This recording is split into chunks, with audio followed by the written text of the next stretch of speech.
Parce que ce qu'il faut savoir, c'est que quand tu décides de prendre une décision et que les autres sont contre toi, ça veut dire qu'il faut que ça marche.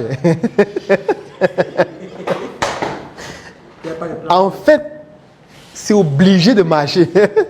Si ça ne marche pas. D'abord que les autres vont tout faire, même inconsciemment, pour que ça ne marche pas. Et ça, c'est un processus qui est purement physiologique.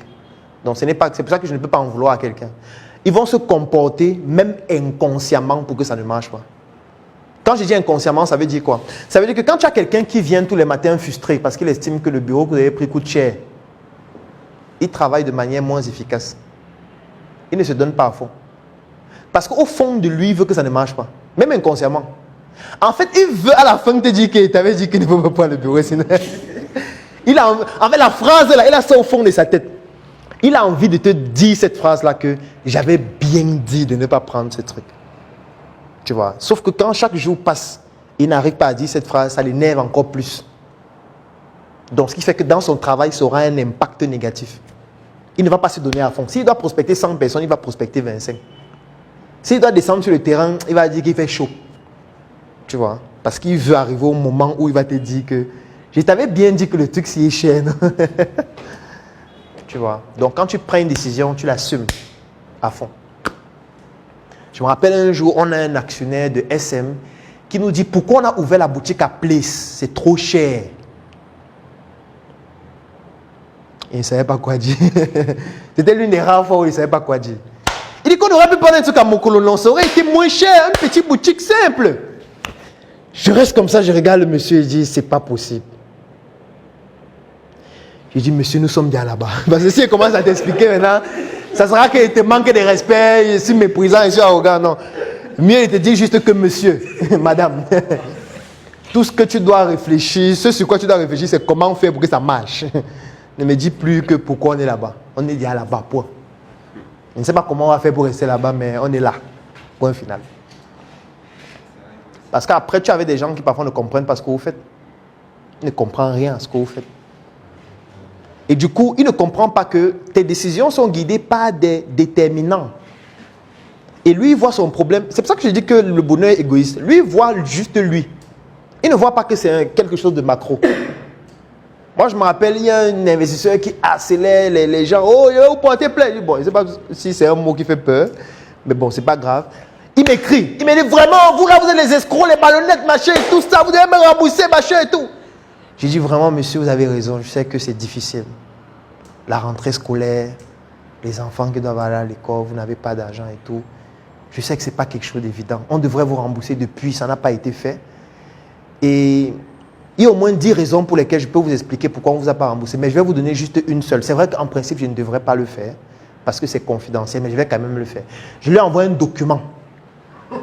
Je lui demande de lire le document. C'est juste 4 pages. Dès qu'il a lu le document, il ne m'a plus répondu.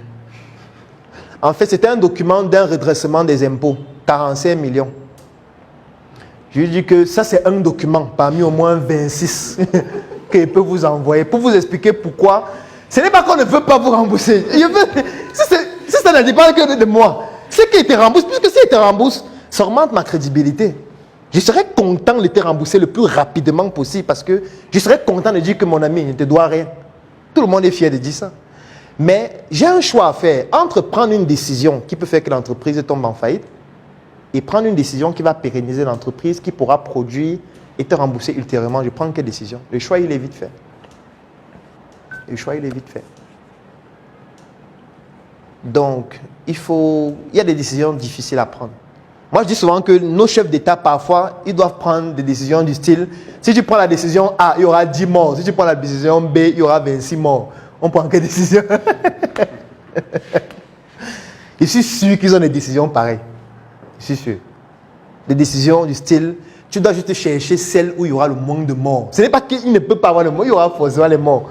Mais on va choisir la décision où il y aura vraiment le moins de personnes qui vont mourir. Et il faut que ceux qui meurent soient les gens qui ne sont pas très importants dans la société. On se bat pour que ce soit des gens qui, de toutes les manières, mourraient déjà. Donc, on les accompagne dans leur processus de mort.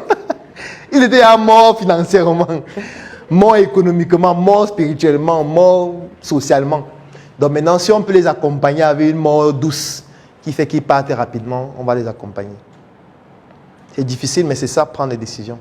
Parce que quand vous prenez seulement le cas d'une petite entreprise, comment ça nous dépasse là, comment ça nous tape au sol. Imaginez un pays où maintenant il y a 26 millions de personnes, où il y a 100 millions de personnes. Imagine le genre de décisions qu'il faut prendre, c'est de la magie. Parce que imagine-toi que tu es assis dans ton bureau, il y a quelqu'un qui fait l'accident à Yokadouma. Et quand il tombe, il meurt, on dit que tu dois partir. Dis, imagine-toi. Imagine-toi, on laisse le maire, on laisse tous ceux qui gèrent là-bas. Ils font un direct en ligne pour dire que c'est trop, tu dois partir. Ils n'ont pas totalement tort parce qu'indirectement, tu es aussi responsable. C'est toi peut-être qui les a nommés. Même si on les a élus, ils sont de ton parti. Même s'ils sont sont pas de ton parti, ce sont les ressources du pays qui doivent permettre de développer et tout ça. Mais attends, il y a un problème.